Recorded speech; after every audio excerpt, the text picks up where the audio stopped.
ये स्टोरी ज़्यादा सोचने वाले लोगों के बारे में है। उनके पास सच है कि हमें कोई भी काम सोच समझ कर करना चाहिए, किंतु ज़्यादा सोचना भी समझदारी नहीं होती है।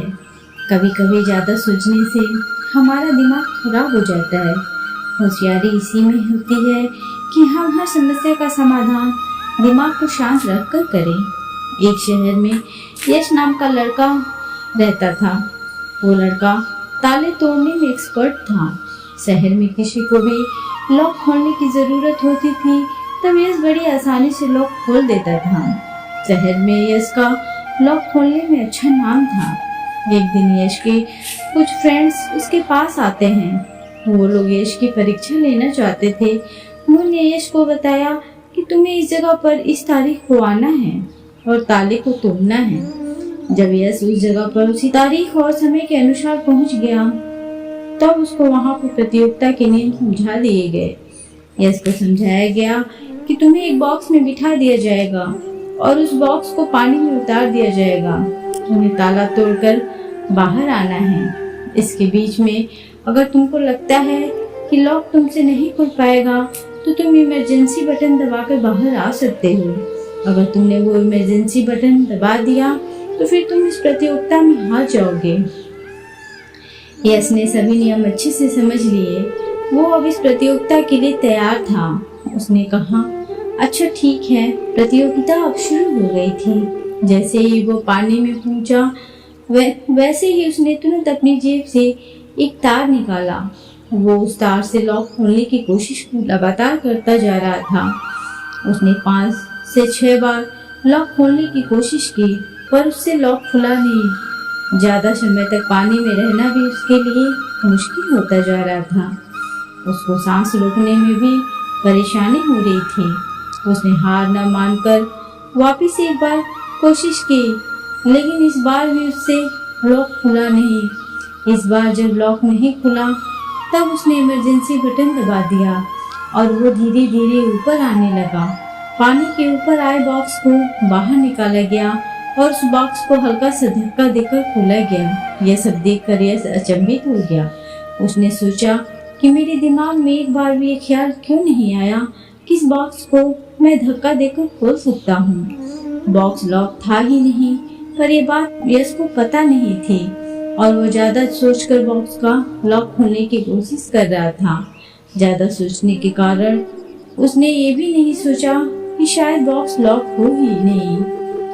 कभी कभी जब हम हमारे दिमाग को शांत रखते हैं और ठंडे दिमाग से सोचने की कोशिश करते हैं तब हम समस्या का अच्छे से समाधान ढूंढने में कामयाब होते हैं। कोई भी काम करने से पहले हमें सोचना चाहिए, पर ज्यादा सोचना हमारे लिए अच्छा नहीं होता है। बेहतर यही है कि हम अपने दिमाग को ठंडा रखें और समस्या का समाधान ढूंढें। कभी कभी ज्यादा सोचने से भी काम बिगड़ जाता है। हम भले ही कितने बड़े एक्सपर्ट क्यों ना हो, पर ज्यादा सोचने के कारण हमारा नुकसान ही होता है। दोस्तों, अगर आपको हमारी स्टोरी अच्छी लगी हो तो अपने दोस्तों के साथ भी शेयर कीजिए और कमेंट में जरूर बताइए कि कैसी लगी हमारी स्टोरी। क्या आप भी हमेशा सोचते रहते हैं? सोते जागते उठते बैठते सोचते रहते हैं, कभी अपने बारे में, कभी अपने परिवार के बारे में, कभी रिश्तेदार के बारे में, तो कभी अपने पड़ोसियों के बारे में कुछ न कुछ सोचते ही रहते हैं। कभी पॉजिटिव तो कभी नेगेटिव। कभी सोचते सोचते अमीर बन जाते हैं तो कभी गरीब बनकर उदास हो जाते हैं। सोच को 2 भागों में बांट सकते हैं। एक वह जो आपकी अपनी सोच है, दूसरा वास्तविक सोच या साइंटिफिक सोच। सभी लोग अपने ढंग से सोचते हैं। एक गरीब सोचता है कि हम ज्यादा गरीब हैं, बाकी लोग हमसे अमीर हैं। और जो अमीर होता है वह सोचता है मैं कम अमीर हूँ, बाकी अमीर हमसे ज्यादा अमीर हैं। स्कूल में कुछ टीचर ये सोचते हैं कि हम दूसरे टीचर से ज्यादा योग्य और बच्चे को अच्छी तरह पढ़ाते हैं। किसी कार्यालय में कुछ कर्मचारी सोचते हैं हम दूसरे कर्मचारी से ज्यादा मेहनती और ईमानदार हैं। उपरोक्त सभी सोच आपके मानने वाली सोच है, न कि साइंटिफिक। यदि किसी लड़के को किसी लड़की ने धोखा दिया और वो लड़का सोच रहा है कि दुनिया में सभी लड़कियां बेवफा होती हैं, ठीक है, उसका अपना सोच है, ना कि साइंटिफिक। यदि आपका पैसा शेयर मार्केट में डूब जाता है और आप सोच रहे हैं कि शेयर मार्केट में पैसा डूबता ही डूबता है, तो यह आपकी अपनी सोच है, ना कि साइंटिफिक। अगर आपको किसी दुकानदार ने धोखा दिया और आप सोच रहे हैं कि सभी व्यापारी धोखा देते हैं और मुनाफा कमाते हैं, तो यह आपकी सोच हो सकती है, ना कि साइंटिफिक। दोस्तों, सोचना बहुत ही आसान काम है, इसमें कुछ भी नहीं करना पड़ता है, केवल सोचते जाओ। लेकिन जब उस सोच को वास्तविक जीवन में उतारने के लिए मेहनत करना पड़ता है, तब पता चलता है सोचने और करने में क्या अंतर है। एक व्यक्ति रोज सिगरेट पीते वक्त सोचता है कि वह कल से पीना छोड़ देगा, क्योंकि यह स्वास्थ्य के लिए बहुत हानिकारक है। सोचते सोचते सालों बीत गया, अभी तक सिगरेट पीना नहीं छूटा। एक लड़का स्कूल छोड़कर सिनेमा जाता था। जब वह 9th में था तो उसने सोचा कि अगले साल 10वीं का बोर्ड होगा, इसलिए अब वो सिनेमा नहीं जाएगा। आज वह स्नातक पास करने वाला है, लेकिन फिल्म देखना नहीं छोड़ा। हम सोचते सोचते कब ओवर थिंकिंग के शिकार हो जाते हैं, हमें पता ही नहीं चलता है। यह जो हमारा खुद का मानने वाली सोच है, इसका अंत कभी नहीं होता और हम सोचते ही चले जाते हैं, जिसके कारण हम ओवर थिंकिंग से ग्रस्त हो जाते हैं। ओवर थिंकिंग कितनी तरह की होती है, अब जो मैं बता रही हूँ उसे ध्यान से सुनिए। मेडिकल साइंस में ओवर थिंकिंग 2 भागों में बांटा गया है। पहला प्रॉब्लम रिलेटेड ओवर थिंकिंग और दूसरा solution related over thinking. Problem related over thinking सबसे ज़्यादा लोग इसी तरह की ओवर थिंकिंग करते हैं। इस प्रकार की ओवर थिंकिंग में हम केवल समस्या के बारे में सोच कर उस समस्या को बड़ा कर देते हैं। कोई समस्या तिल के समान हो तो उसे हम तार कर देते हैं। यदि आपको पैसे की तंगी है और आप सोचेंगे कि 10 साल पहले यदि मैं यह कोर्स कर लिया होता तो आज यह परेशानी नहीं आती, या 5 साल पहले मेरे पिताजी ने यह काम मुझे करने दिया होता तो आज यह दिक्कत नहीं आती। यही प्रॉब्लम रिलेटेड ओवर थिंकिंग है। ठीक इसी प्रकार यदि शादीशुदा महिला सोचती है, यदि आज से 10 साल पहले मेरी शादी उस लड़के से हो गया होता तो आज मैं विदेश में मौज मस्ती करती, या 5 साल पहले मेरी सासू माँ ने मुझे बुरा भला कहा था, अगर आप कहेंगे तो मैं भी जवाब दूंगी, उस समय मैंने कुछ भी नहीं कहा था। तो इस प्रकार की over thinking problem related over thinking है, जो हमें पास्ट में ले जाता है और हमें मानसिक तनाव के अलावा और कुछ भी नहीं देता। यह ओवर थिंकिंग अगर हम एक बार शुरू करते हैं तो होता ही चला जाता है, एक के बाद दूसरा, दूसरे के बाद फिर तीसरा, रुकता नहीं, चलता ही रहता है जब तक आपका मूड ऑफ न हो जाए। नंबर 2 है सोल्यूशन रिलेटेड ओवर थिंकिंग। इस प्रकार के ओवर थिंकिंग में हम समस्या पर नहीं बल्कि समाधान पर ध्यान लगाते हैं। हम सोचते हैं अभी जो वर्तमान में समस्या है उसका समाधान क्या हो सकता है। सॉल्यूशन के विभिन्न विकल्पों पर विचार करते हैं।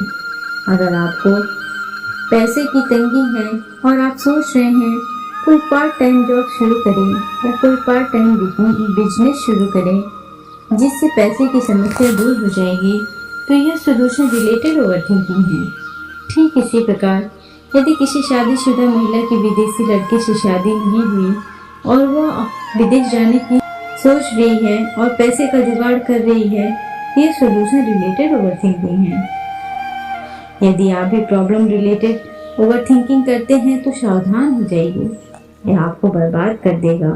मेडिकल साइंस की एक रिसर्च के अनुसार ज़्यादा सोचने वाले व्यक्ति का IQ 60 होता है, जबकि कम सोचने वाला व्यक्ति का IQ 180 होता है। इस भाग दौड़ भरी जिंदगी में कब आप ओवर थिंकिंग के शिकार हो जाते हैं आपको पता ही नहीं चलता है। प्रॉब्लम रिलेटेड ओवर थिंकिंग आपके दिमाग के रचनात्मक शक्तियों को कम करने लगता है और आपके दिमाग का न्यूरॉन कमजोर हो जाता है।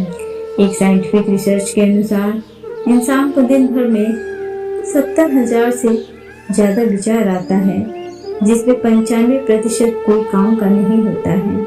आप उसके बारे में सोचते हो जो वास्तव में इस दुनिया में है ही नहीं। बाहर से आकर कोई कुछ भी बोल देता है और आप उसी पर विचार करते रहते हैं, अपने गोल को भूल जाते हैं। आपकी लाइफ में कई समस्या का समाधान बिल्कुल आसान होता है, लेकिन आप सोच कर उसे मुश्किल बना देते हो। एक कहावत है, अगर आपके अंदर कोई दुश्मन नहीं है तो बाहर वाला दुश्मन आपका कुछ नहीं बिगाड़ सकता। जो दुश्मन है, शंका है, वो आपके अंदर ही है। आपको हमेशा यह बात दोहराना चाहिए, think less live better, think less live मोर। हाँ, सोचना है तो सोचो, अच्छी चीज सोचो, क्योंकि पॉजिटिव थिंकिंग कभी भी ओवर थिंकिंग नहीं मानी जाती है। पॉजिटिव थिंकिंग हमें नया ऊर्जा और जोश देता है। पॉजिटिव थिंकिंग आपकी ओवर थिंकिंग को खत्म कर देगा। जो लोग पॉजिटिव थिंकिंग करते हैं उसके आसपास एक पॉजिटिव एनर्जी घूमती रहती है, और जो उसके अलावा सामने वाले व्यक्ति को भी आकर्षित करते रहती है। पॉजिटिव थिंकिंग जितना आपको मन में आए उतना ही अच्छा है। ओवर थिंकिंग के कई कारण हो सकते हैं जो निम्नलिखित हैं। नंबर 1 है दूसरों से तुलना करते रहना। नंबर 2 भविष्य के बारे में सोचकर दुखी होते रहना। नंबर 3 उस स्थिति के बारे में सोचना जो कभी आएगा ही नहीं। नंबर 4 केवल समस्या के बारे में सोचना, समाधान पर विचार करना ही नहीं। Number 5 ego. उपरोक्त सभी ओवरथिंकिंग का मुख्य कारण है। आप कभी अपने बचपन का कोई फोटो या वीडियो देख लीजिए, उसमें आप कितना मुस्कुरा रहे होंगे। उस समय आपकी आर्थिक स्थिति कुछ भी हो, क्योंकि उस समय आप ओवरथिंकिंग की बीमारी से ग्रस्त नहीं थे। जैसे जैसे आपकी उम्र बढ़ती गई, आपको ईगो हो गया। उसने मुझे नमस्ते नहीं बोला, उसने मुझे पार्टी में नहीं बुलाया, उसने मेरा फ़ोन नहीं उठाया, या उसने मुझे फ़ोन नहीं किया। ये सभी ईगो ही है। ओवरथिंकिंग को दूर करने के कुछ उपाय मैं बता रही हूँ। इसे फॉलो करके आप इस समस्या को दूर भगा सकते हैं। अपने आप को हमेशा बिजी रखें। आप अपना काम इतना मन लगाकर करें कि दूसरे के बारे में आपको सोचने का मौका ही ना मिले। योगा, एक्सरसाइज और मेडिटेशन आपके लिए बहुत लाभदायक है। इसे अपनी दैनिक दिनचर्या में शामिल करें। हमेशा सकारात्मक सोचने की कोशिश करें, यह आपको एनर्जी देगा। आपके पास जो समस्या है उसे पेपर पर लिखें और उसी के समाधान के बारे में सोचें। चिंता और चिंतन में अंतर समझें। चिंता किसी भी समस्या का समाधान नहीं है, जबकि चिंतन प्रत्येक समस्या का समाधान है। इसलिए कभी भी चिंता ना करें, चिंतन करें। श्रीमद् भगवद गीता का अध्ययन करें। चाहे आप किसी भी धर्म से हो, यह पुस्तक सभी के लिए प्रेरणादायक है। यह वाक्य हमेशा याद रखें, जो हुआ अच्छा हुआ, जो हो रहा है अच्छा ही हो रहा है, और जो होगा वो भी अच्छा ही होगा। आपको भविष्य की चिंता नहीं करनी है और ना ही बीते हुए पर पश्चाताप करनी है। केवल वर्तमान में काम करना है।